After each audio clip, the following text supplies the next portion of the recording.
Welcome to Tyla's Kitchen. Today we are making a chicken wrap. The tools we will need are a knife and pan. Ingredients we will need are lettuce, shredded cheese, a tortilla, and chicken. Now let's get started.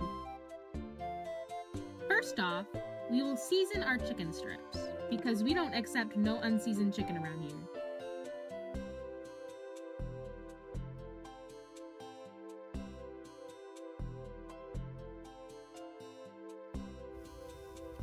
Add some butter into the pan and let it melt. Add your chicken strips to the pan.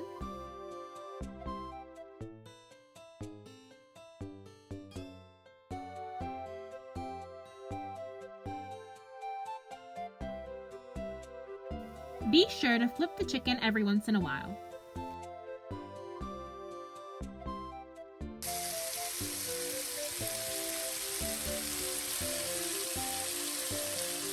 When your chicken is fully cooked, it should look something like this. Not like this.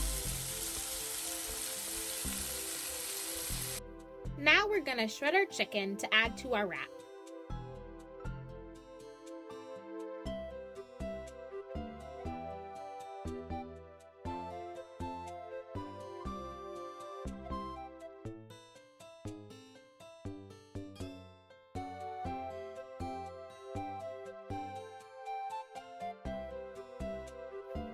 Lay out your tortilla and add the condiment of your choice.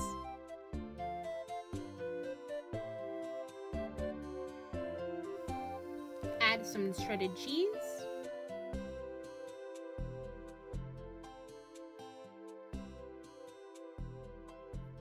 then add your chicken.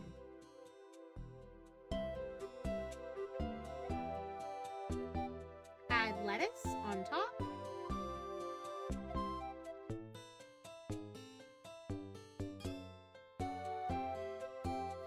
And then finally, we fold it all up to make our wrap.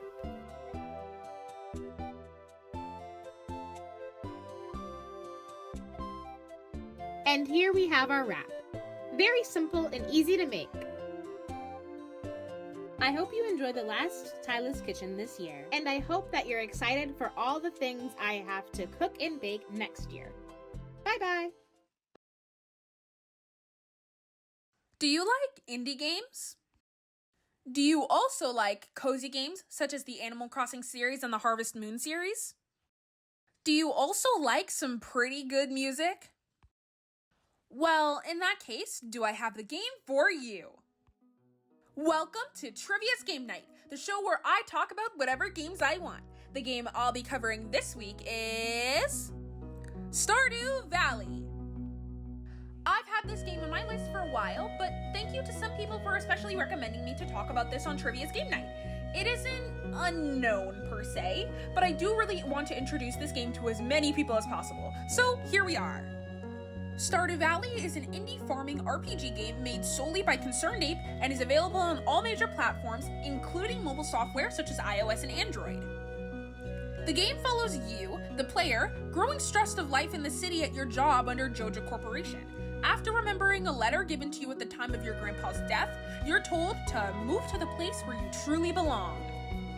Where that takes you is the secluded Stardew Valley, where your grandpa's old farm is located for you to live, farm, and take care of animals.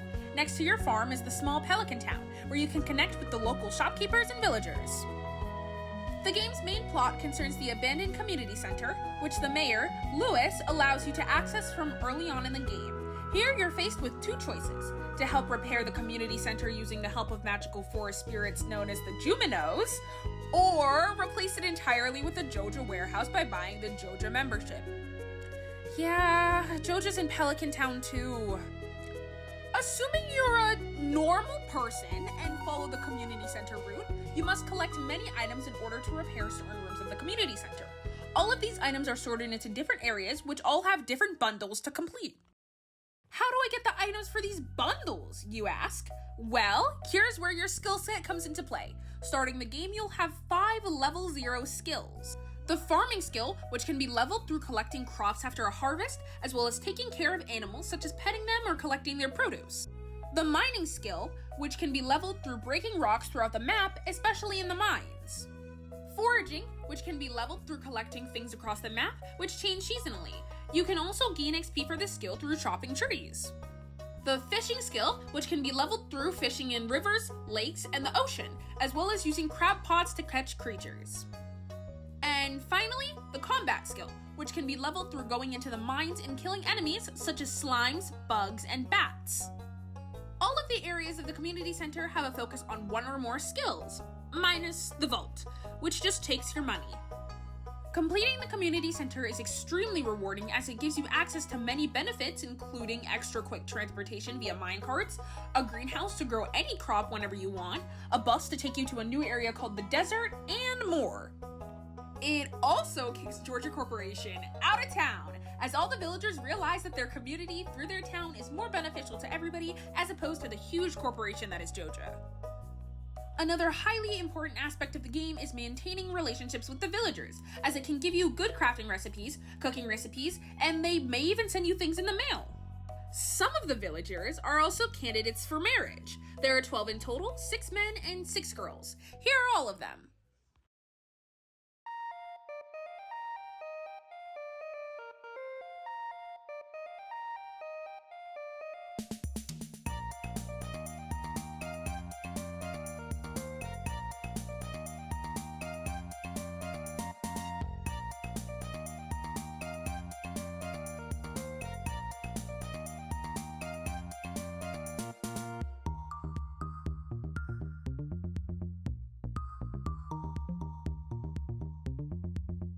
All of the marriage candidates have their own unique charms, so it's worth a shot trying to marry all of them at different points in your experience with the game.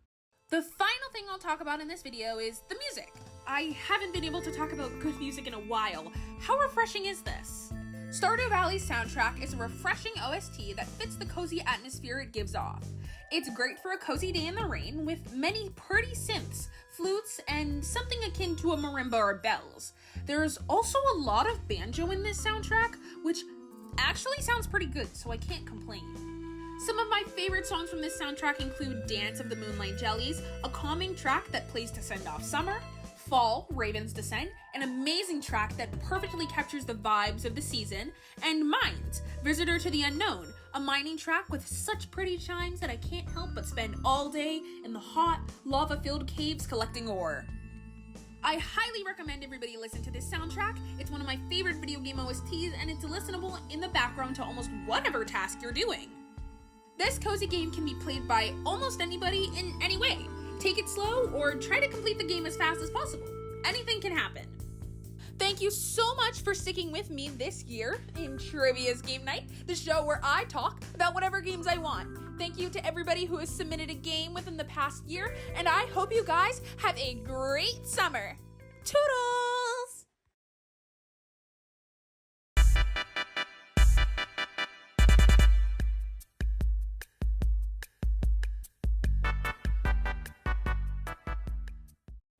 Hey y'all, welcome back to another animation recommendation. I'm your super cool host, Abby, and well, if you don't know who I am, where have you been all year? But, boom, there I am. Woohoo! Sadly, this will be the last time you're seeing my face. This year, that is, because, well, this is the last morning show. Of the year, that is. There will be more next year. Look out for those. Woot woot! But anyways, I'm gonna spice it up a little bit today, because, you know, it's the last one, and it's, like, super special. Like, yay! End of the year! Woohoo! I bet everyone's so excited. But in this animation recommendation, I will be going over all of the different animated TV shows and such I've watched this school year, and kind of give you a little recommendation on them as, you know, I do. So y'all go watch them. Surprisingly, I didn't watch a lot of animated TV this school year, because I got super into, like, different live-action shows, like, I don't know, The Walking Dead, Brooklyn Nine-Nine, all that fun stuff, but I did watch a good amount of animated TV, and so here they are. This year was the season 14 premiere of Bob's Burgers, and I watched every single episode. This season in particular was one of their shorter seasons, comparable with season 1 and season 2, which are two of their shortest seasons. That's just because they were starting out, and obviously it was going to be shorter. That's usually how it always goes with shows. But because of the writer's strike, we did not get as many episodes as we usually would in Bob's Burgers, including a Christmas episode, a Halloween episode, and a Thanksgiving episode. Also, a Valentine's Day episode, but that's usually off and on. It just depends on when it airs. But I would say that this season was a really good season despite its short runtime. They had really good episodes this season, even though it was only 13 episodes. Most of them were pretty good, like The Amazing Rudy, Escape from Witch Island, Fraud of the Dead, Zombie Docupocalypse, The Nightmare 2 Days Before Christmas, Mission Impossible, and Butt, Sweat, and Fears. Those are some of my personal favorites. I'd say they're pretty good, and that's like half of the season, so pretty good season despite its short runtime. The next show I watched this year was the 22nd season of Family Guy. Now, this was a weird season. Again, it was also short, only having 15 episodes instead of its usual, like, 20. It was a weird season, I'll say that. Was it horrible? No. Some of them were funny. The episode Baking Sad was pretty funny, where they found out that Meg's tears produce really good cookies. Yeah, that's about it. Of course, not all of the episodes were funny. Some had really good, like, one-liners and stuff that I liked. There was another episode, Take This Job and Love It, where it was different scenarios of, like, what the guys wanted their jobs to be or whatever, and it had some funny jokes in it. But other than that, most of the episodes were pretty bland. If you're a really big Family Guy fan, watch it if you want, but I'm not gonna say it was their best season, nor did it have their best episodes, because the first episode is literally Meg being pregnant. Yeah, I don't know what they're doing anymore. I'm probably gonna wrap up the Family Guy segment there, because, like, there's not much for me to cover. Watch it if you want. I'm not fully recommending it, but I'm not fully saying you shouldn't watch it either. It's up to you if you think it's funny. Personally, some of the episodes were funny, but not all of them, so it's just up to personal taste. The next show that I watched, or should I say rewatched, was The Amazing World of Gumball. Yes, it's a kid's show. Yes, it was on Cartoon Network. And yes, it's made for 7-year-olds, but it's still funny and it holds up to this day. I actually recently watched a guy cover every single episode and rank them, like, from 1 to, I think there's like 200 something episodes, like all of the seasons, rank them from like best to worst. That was a good video. I recommend you watch it. But that got me back into the show, and I decided to rewatch a couple episodes, and honestly, I forgot how funny it was. For a kid's show, the humor is like pretty funny, and it's not like childish. It can be childish at times because it's a kid's show with kids in it, but it's not like horrible like Teen Titans Go or something. That show is like the bane of my existence. Also, side note, how is that show still going?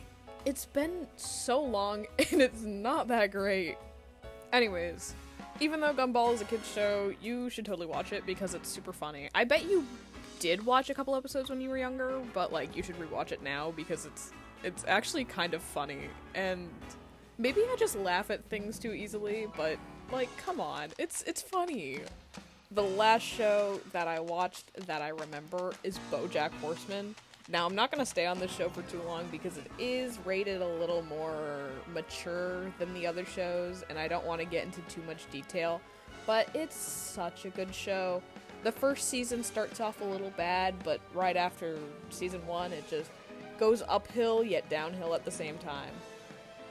It is probably one of the best shows I've ever watched, animated and just normal TV. It made me cry and like laugh and feel all these different emotions and all these like conflicting emotions for all the different characters because the writing is just so good. I love it. Like, it's amazing. It's perfect. It's such a good show. 10 out of 10. Recommend that show forever. I even made a project out of him. Here it is up on screen. He watches me when I sleep. Anyways, that was my little animation recommendation for today.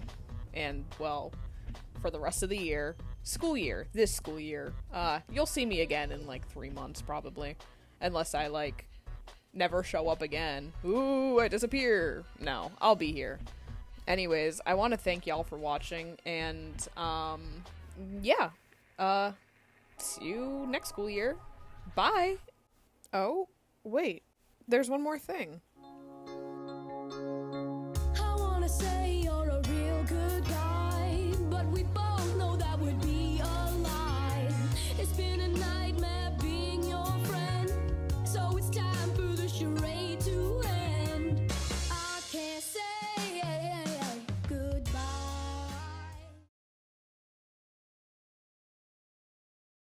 Hello, and welcome to Dogs of Honorable Mention. Because Dog of the Month only airs once a month, there's not enough time for every breed of dog to get their own video. Here's a non-exhaustive list of dogs that will not be getting their own videos. German Shepherds, the most common dog breed used for police or military work. Australian Shepherds are known for being energetic and great farm dogs. Borzoi, long-nosed guys, what else is there to say? Whippet, no comment. Chihuahua, fun fact, I have one. He's a mix. He's a rescue from the state of Texas. Yeehaw. And also, I want to give a shout out to all of the mixed breeds. These videos mainly focus on purebred dogs. While purebreds can be useful, especially with dogs expected to do specific tasks, they're also more sought after, leaving many mixed breeds in shelters. Here's appreciation for the mixes and mutts out there. And here are staff and student dogs.